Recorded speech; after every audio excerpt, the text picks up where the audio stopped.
first of all, I would like to thank the organizers for inviting me to this wonderful conference.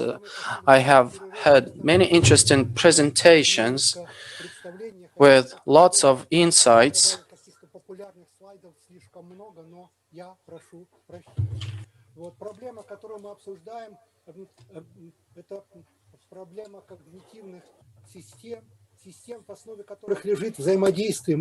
In my presentation, I would like to talk about the cognitive systems, and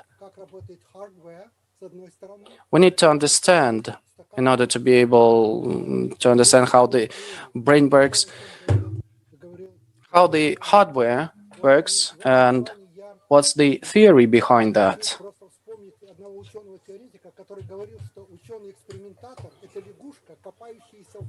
Experimental scientists, as I often compare them with a frog fiddling in the dirt, whereas a theorist is an eagle flying there.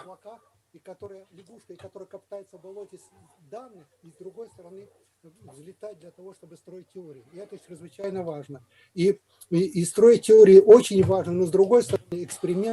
course, the theories are important, but the hardware is important too. Никаким количеством экспериментов нельзя доказать теорию, но достаточно одного эксперимента, чтобы ее опровергнуть. И это действительно правда.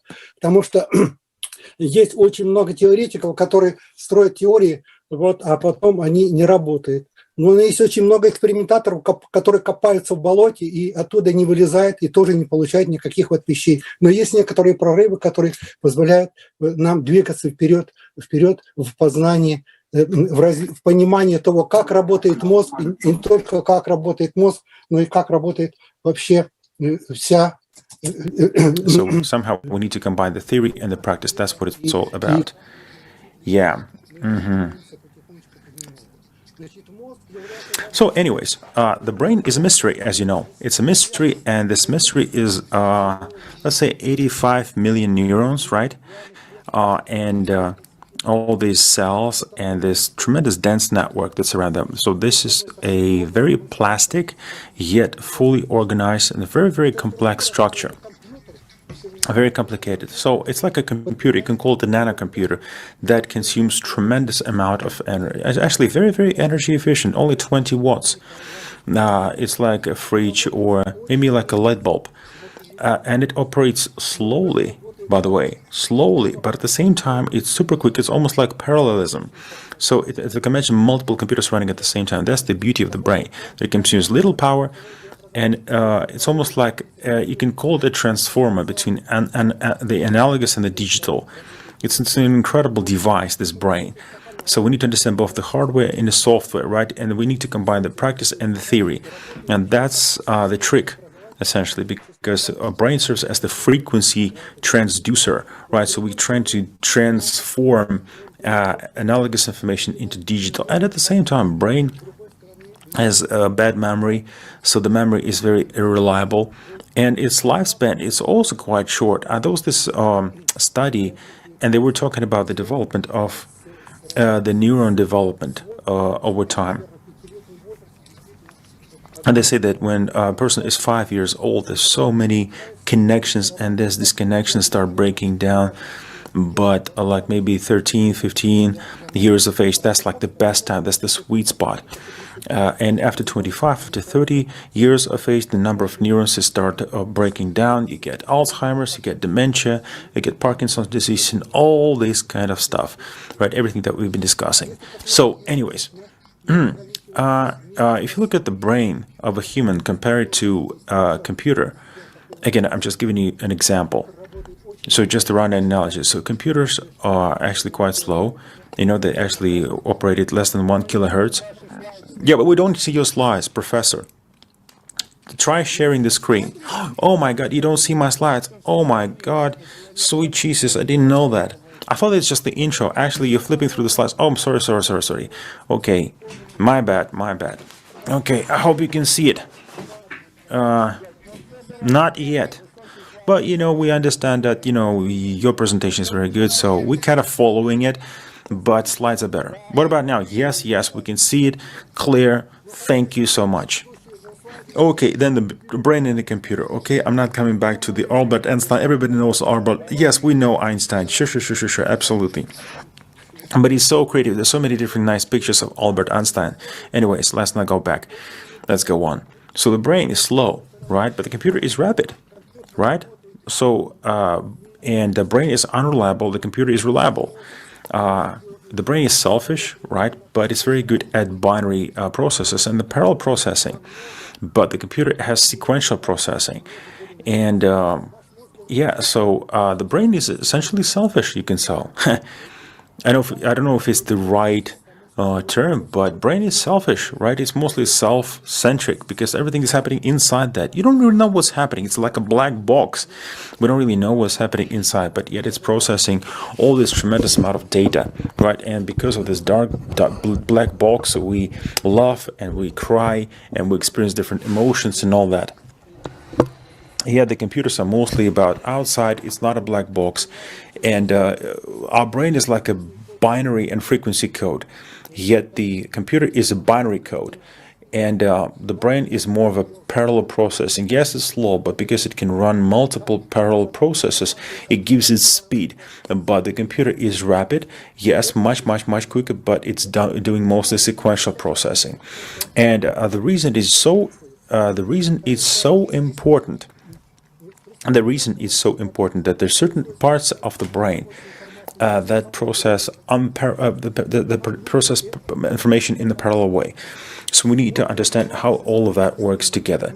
So, like I said, speaking of brain development, it starts from cells that proliferate, that migrate and differentiate, and somewhere around 3 to 5 years old, they get this tremendous amount of synaptic connections, and then over time they start to break down if you don't stimulate it. But an adult brain is a fully developed synaptically connected cells, and the number of them is actually more than a number of stars in a galaxy, even more so, maybe in a galaxy. It's a tremendous, one of the most powerful computers ever built in the universe. How do you study it? How do you even approach to study it? How do you know? Well, powerful, but complicated. So the brain, and let me show you this picture. So the brain, a lot of brain development has to do with genes. It's gene expression. So genes produce structure, structure produce functions, right? Genes and activity. The brain function is a result of information from genes and the influence of the environment. So the human cognitive system is all based on the interaction of thinking, conscious memory, and language. Okay? So, на функции. И вот эта вот активность, она является чрезвычайно важной, потому что вот эта вот внешняя активность... And this activity is so very important because this interaction with the environment is very important because it defines our thinking, the way we think, the way we act, the way we talk. So that you know that the brain constantly adjusts under the influence of functional activity. And there was this ruler, and he thought, like, what would happen to a human being if you keep people numb? And it turns out that these people, they couldn't even talk, and they actually died very quickly. So Rudyard Kipling, the founder, the writer of Mowgli, right? I mean, it was a bit of a fantasy, of course, because unless you speak, you die, essentially. So a baby needs to hear human words. Otherwise, you become unsocial and you eventually die. So human eyes needs to see the light. Otherwise, you will remain blind. So there's a very powerful interaction. We are hardwired to interact with the environment. Now, if you blow up the brain, take this particular section of the brain, you see that such a diversity of neurons, all these dendrite trees. Look at this, almost like an Amazon forest. Axons, look at this beauty. So many different neurons that transmit information from this part to that part. Some of these neurons, they receive a lot of information, then pass it on to other bits that receive less information. They serve as filters. So it's all this vibrance of activity. It's almost like its own country. They have presidents, they have generals, they have police, they have common folk, It's a very, very complex organization, different types of neurons, and it operates thanks to synaptic connections. But I'm not going to talk about it, but these are incredible structures that are beautiful. I really love watching it. I love these neurons. They're so beautiful, so aesthetic. And every time I do a lecture, I always show it like just a variety of neurons. This is the Purkinje cell. It receives more than 200,000 inputs, and it's processing all these inputs, and it has one axon. It transmits all this. It's a huge integration cell. What about endocrine cell? This one in our retina. This is a microcomputer. This is a powerful microcomputer. This is a pyramidal shape cell that processes light information and visual information, then transmitted to the brain. And it receives and transmits information. And it has these structures called spikes. You see, these are exciting, these synapses, and there's also the two types of synapses, right? These are types of the neurons in the human brain, and this is how they work in sync. The firing neurons, and we need to know that. We need to study it, and we need to, and all of this information came to us, I would say, during the past couple of decades. It was unknown until recently. This is very, very important information. And what's even more important is that in the cortex of the human brain, there are microcomputers, the so-called cortical columns. These are tiny, tiny, tiny cells. These are 300 microns, and they contain from 10,000 to 500,000 cells. And these are tiny neuron cells that are very complex. You can actually see it here. So they receive information from other parts of the brain. And when this information comes to us, they fire. And then they transmit this information further along the line. This is absolutely incredible.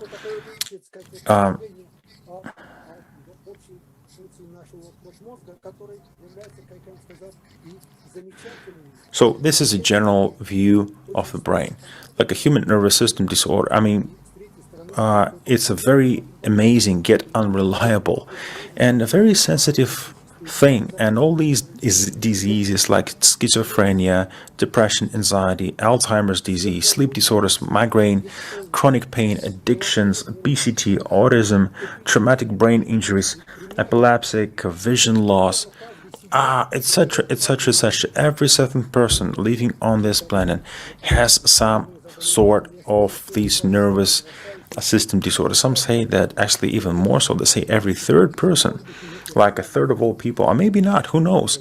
You never know. All these nervous system disorders, they're so tricky. So what do we need to do about it? We need to study this incredible system, and we need to study it at all levels.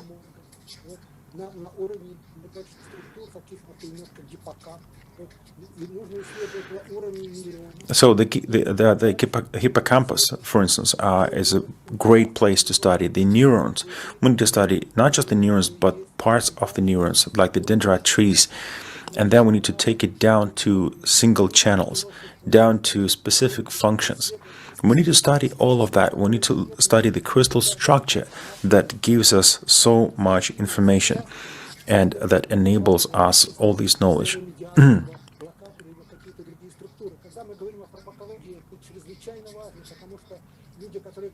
And by the way, people that work with drugs, with the pharmacology, that's what they want to study. The receptors, the ion channel functions, different levels of brain analysis. So like I said, we need to do from A to Z. We need to study this whole system A to Z, from angstroms, right, from the lowest, tiniest elements all the way to the biggest. So it's a very, very wide range of research. Yes, very, very wide range of studies, right? And we need to do all of that. So, and like I said, to study the brain, to do all that, there are so many different approaches and so many different ways to interact. The non-invasive control, light, sound, electromagnetic induction, right? The MRI, the so-called MRI, optogenetics. There's also neurotechnological toolboxes, such as photopharmacology, especially non-invasive. How can you then impact the structure without touching it, without impacting it, without physically interacting with it? So using light, using sound, using electromagnetic induction is great. So optical signals, acoustics, and electricity. and things like photopharmacology and optogenetics. It's a very, very few powerful and functional MRIs, so very powerful technique. This is a very short presentation, but you see there's so many techniques for non-invasive control. So let me focus on these two, optogenetics and optopharmacology. So these two are very, very powerful techniques, and I would like to focus your attention. These were developed and became quite prominent. So anyways, let's start with the optogenetics. So what is optogenetics? Optogenetics is essentially is about non-invasive activation of an excitement or suppressing neurons. Okay, so that's what it's all about. And this started back in 2003, right? This first paper was actually published directly, light-gated Catian selective membrane channel. So you see this green bacteria, and you see light, and you see these are bacteria that live in the sea. When there's light, they actually dive, and during the night, when there's no light, they actually travel to the surface. And it's true. Actually, you can, if you put it in lab, they'll do exactly the same thing. So they will go away from the light, and if you switch off the light, they will go back. So why do they hate the light?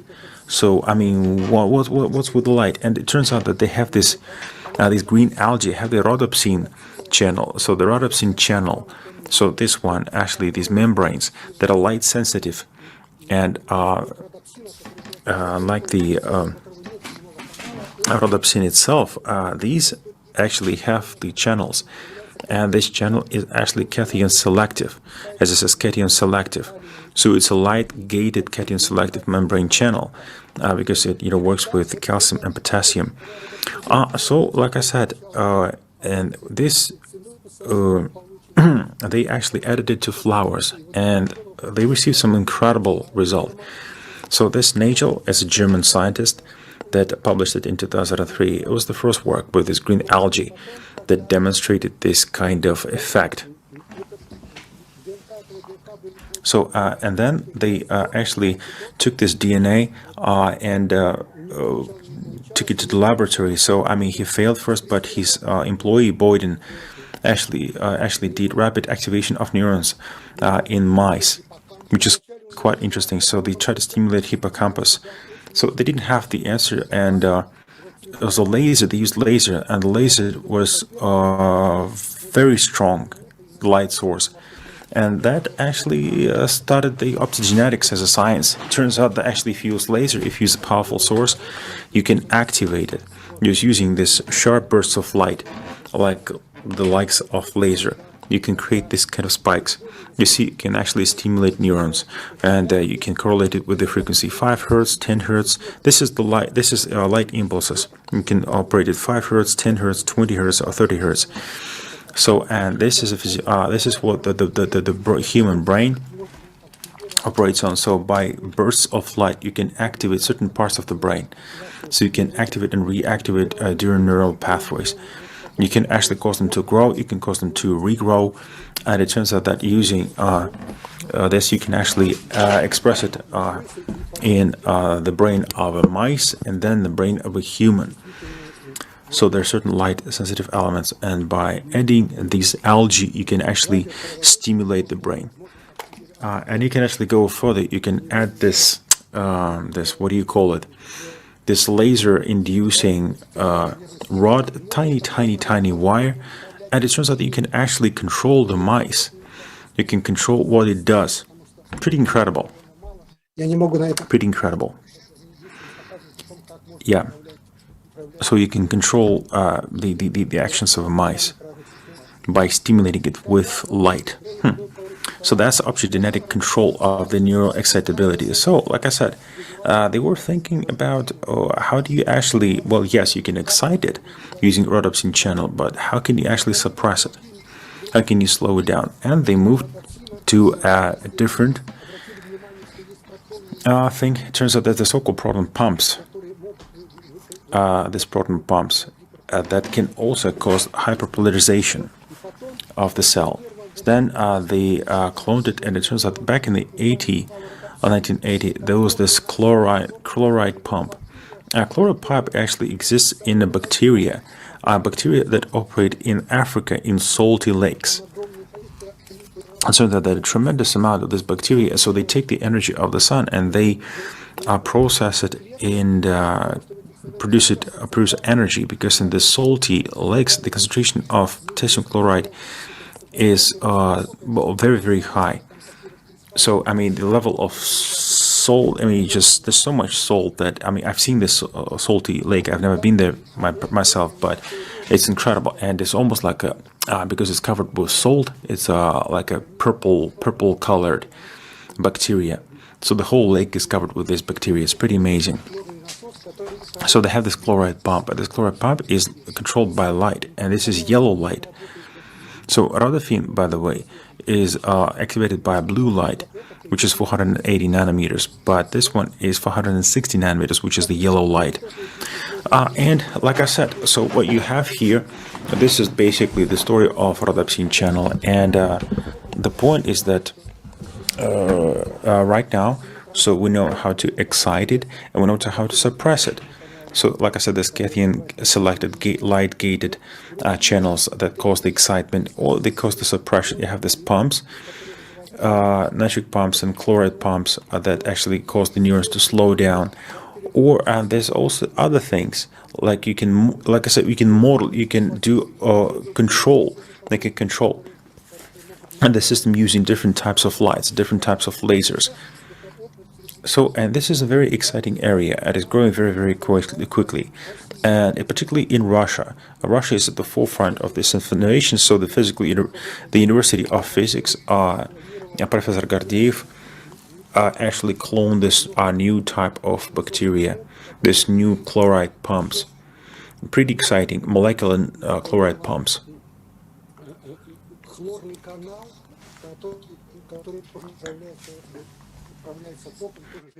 So, and it's all controlled by light or controlled by electricity. Чрезвычайно быстро развивающимся.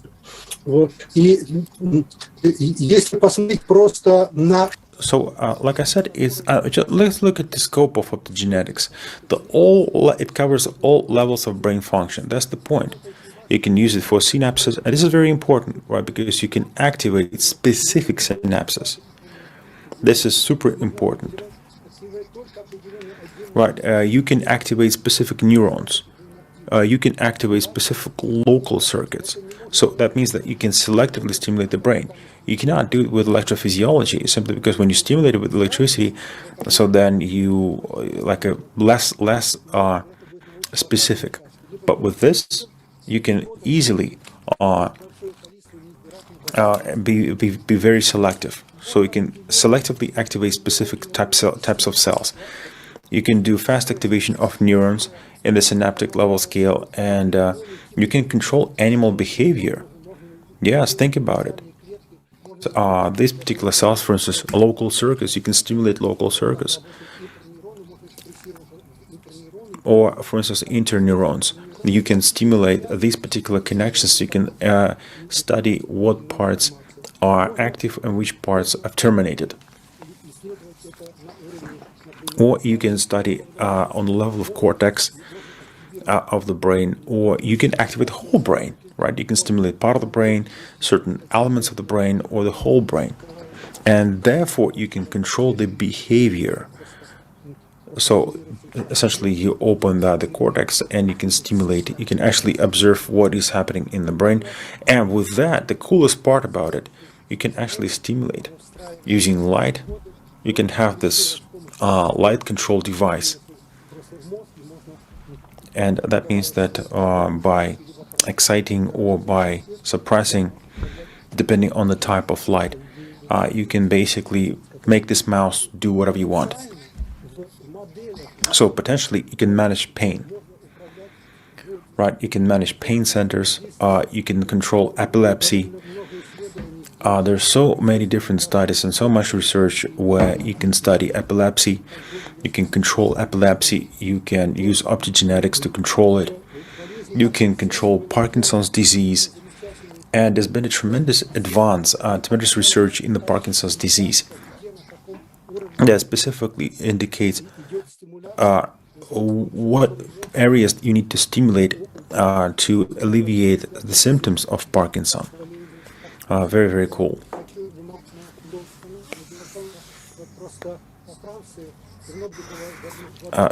Without taking too much of your time, I mean, one hospital in France, I think they did it long ago. They stimulated using electrodes, using certain frequency, and it turns out the Parkinson patients actually stop being Parkinsonian. It's pretty incredible. So they no longer shaking, they no longer have pain or anxiety attacks and things like that. So this is a high frequency stimulation. And it's very popular now with the Parkinson disease.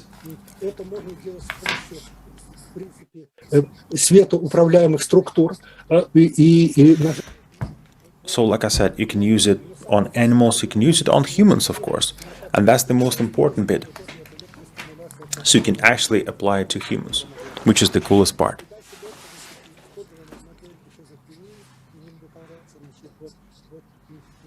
So, and you can also treat schizophrenia and drug addiction.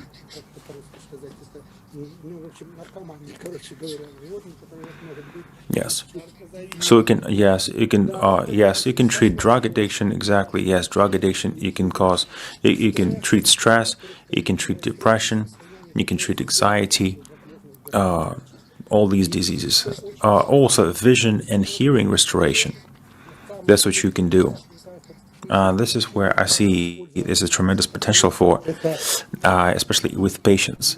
Loss hearing impairment or vision impairment, they can do so much. So the reason I'm talking about the vision impairment and hearing impairment, simply because it's just one of those areas. So especially when you stimulate the retina, so you can see this restoration of hearing and vision. So phase 1 to 2 trial. Safe and tolerant so treating blind people, people with severe degenerative disease of retina, so mostly related to hearing and vision. So you can stimulate retina, and with that you can restore hearing and vision to a significant extent. So without going into too many details, what I'm saying is just it's just one of those areas that is particularly important and very popular because, you know, so many people in the world have this or that form of hearing impairment or vision impairment. And in Germany, there's a lab that is specializing on this particular area. And we had this conference last year at a university. It's an amazing work that these Germans did to stimulate. And so with that, I think we're done with the optogenetics because the time flies. And let me just say that the benefits of optogenetics as a non-invasive therapy is that it can selectively activate and inhibit certain types of cells. So it's a quick, so we're talking about millisecond reaction. So the next one is Photopharmacology. So I could read you lectures about that, but we don't have time. So Photopharmacology is about creating the use of chemical compounds capable of controlling functions of biological molecules by using photosensitive switches. So that's what it's all about. So, and as far as application, again, we're using chemical photo switches. We're using chemical compounds that can control cellular activity and activation specific synapses and receptors. And these are, as we call, enzymatic catalysts. You can do it by controlling ion channels. So there's certain molecules that, as you know, switch upon a radiation between different cis and trans isomers. And these these molecules can be controlled, and they change their function depending on the induction of a chemical compound. You see, they can be open, they can be closed, right? So they go from open to closed. or the polarity change. So this happens. Azabenzine, for instance, you see, it goes from trans to cis. It becomes 2 times shorter. Think about it. Can you imagine that something becomes 2 times shorter? This kind of structure, see? And you also see change these benzoid rings. So they change, they rotate. It's pretty cool. If you take azabenzene and then link it to the effector, so if this effector is a neuromediator, so that means that in a certain conformation, or it will either be in the on or off position. So in the trans maybe it's got to be off, in the cis it's got to be on. You can also anchor it. You can anchor it to a certain section of the protein. That's also very, very cool. Right? You can have the effector, the linker, the switch, and the anchor. So this structure becomes very sustainable. So you can, play with it on, off, and use it for control. So these are the basic principles. You can use, of course, ligand. It can be glutamate, it can be GABA, it can be glycine, it can be dopamine, it can be serotonin, it can be adrenaline, it can be other neurotransmitters. So again, you use the anchor, the linker, the switch, and the ligand. And with that, you can create this, functional structure. Like this one. This is a glutamate receptor activation.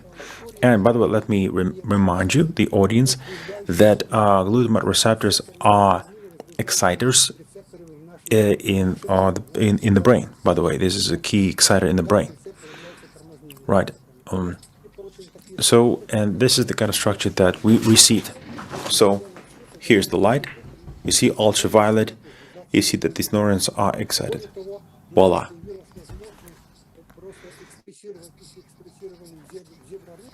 These are it's a zebrafish reaction.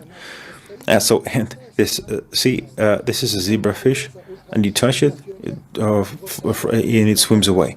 But using ultraviolet, you see, it's inactivated. So the glutamate receptor is activated, and that suppress neuron activity. So it's like it can't move. So it doesn't swim away. It's pretty amazing. So I used Diazepam. The Diazepam, I don't know if you know it, but Diazepam has been one of the most frequently prescribed medications in the world since 1963. Yes, the highest selling medication, the bestseller in the United States. Because why? Because it causes activation of GABA receptors that are, as you know, arresting receptors. So, and the GABA receptor is based on benzodiazepine site. So, and this benzodiazepine site, they treat it like hyperplexia, epilepsy, things like that. So, like I said, it's a bestseller. So the point is that it's mostly for epilepsy. It's been a very, very popular drug in the United States and just across the globe. Right. Also anxiety and insomnia and things like that. So what we have done is a fulgimide-based photochrome for GABA receptors. So we connected diazepam. So it's a ring open and ring closed. So you can open it and close it. And it turns out that this particular structure, so when you add it to the neural cell, right, or to the cell that is responsible for the GABA receptor, so you see that it's either closed where nothing happens, or when you add it, you activate it, and it produces a reaction. So, and the open and close is done through ultraviolet. So that means that it's a photo-controlled potentiation device, molecular device. Right, so you can control reaction. You can cause an anxiety, or you can stop anxiety at will. This is very, unfortunately, we run out of time. I'm super sorry. Yeah, two slides. I'm almost done. 2 slides, and then we're done. Sure. So what we received is an azabenzene-based photochrome for GABA-R. So, and what you see here on the slide, again, induced by ultraviolet, it can be on and off. It can either excite or it can, again, block the receptor. And that's the whole thing. So without going into too details, but it's a super cool stuff. Again, these are non-invasive therapies, and you can actually modulate synaptic control, and therefore can control activity. This is a very, very powerful blockers, light-controlled, light-induced blockers for cis-loop GABA-Rs. And on this slide, you see again a couple of new examples. So you can inhibit receptors that fire and cause epilepsy, schizophrenia, drug addiction, anxiety, stress, depression, etc. So photopharmacology is a really, really cool area of studies, as well as optogenetics. Okay, and what I'm saying is that these are non-invasive and potentially tremendously important for the humankind. Thank you, and sorry for going over time.